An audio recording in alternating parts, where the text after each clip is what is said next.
Ramees kitchen blogs എന്ന YouTube ചാനലിലേക്ക് എല്ലാവർക്കും സ്വാഗതം. കുട്ടികൾക്കൊക്കെ ഇഷ്ടപ്പെടുന്ന ഇലയുടെ ഉണ്ടാക്കിയെടുക്കുന്നത് എങ്ങനെയാണെന്ന് നമുക്ക് നോക്കാം. അതിനുവേണ്ടി പുഴുങ്ങലരി 3 മണിക്കൂർ വെള്ളത്തിൽ കുതിർത്തെടുത്തതാണ്. ഇത് നമുക്കൊന്ന് അരച്ചെടുക്കാം. ഉപ്പ് ചേർത്താണ് ഞാനിത് അരച്ചെടുക്കുന്നത്. ഇതിന് അധികം വെള്ളം ഒഴിക്കരുത്. ഇതുപോലെയാണ് ഇരിക്കേണ്ടതായിട്ട്. ഇനി നമുക്ക് ഇതിനകത്ത് വെക്കാനുള്ള കൂട്ട് റെഡിയാക്കിയെടുക്കാം. അതിനുവേണ്ടി ചെറുപയർ പരിപ്പ് നമുക്കൊന്ന് വറുത്തെടുക്കാം.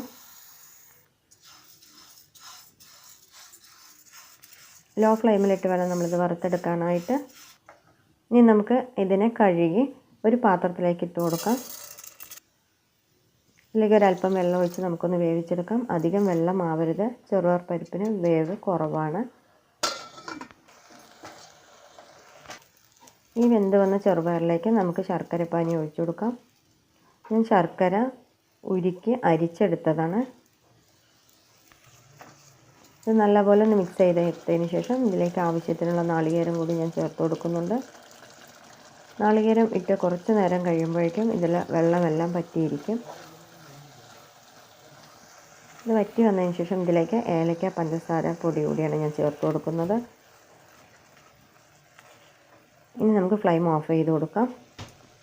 ഇനി നേരത്തെ അരച്ചു മാറ്റി വെച്ചിരിക്കുന്ന അരിമാവുണ്ടല്ലോ, അത് നമുക്ക് വാഴയിലയിലേക്ക് പരത്തി കൊടുക്കാം.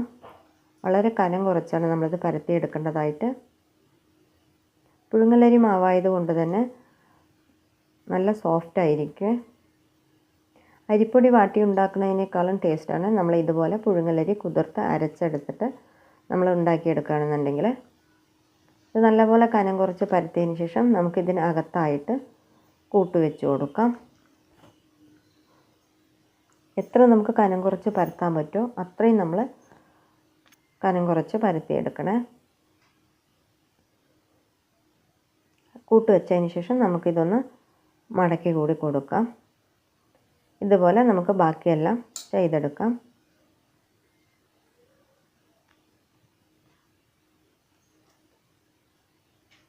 ഇനി നമുക്ക് അപ്പച്ചെമ്പിൽ നമുക്ക് ആവി കയറ്റിയെടുക്കാം. ഒരു 15 മിനിറ്റ് സമയമുണ്ടെന്നുണ്ടെങ്കിൽ അട വേവായി കിട്ടും.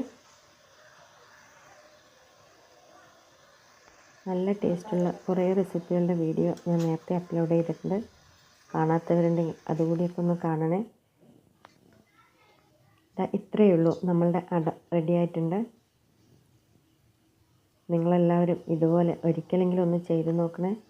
വീഡിയോ മുഴുവനായി കണ്ട് ഇഷ്ടപ്പെടുകയാണെങ്കിൽ ലൈക്ക് ചെയ്യാനും സബ്സ്ക്രൈബ് ചെയ്യാനും ഷെയർ ചെയ്യാനും മറക്കല്ലേ. അടുത്തൊരു വീഡിയോയിൽ കാണുന്നവരേക്കും ബൈ.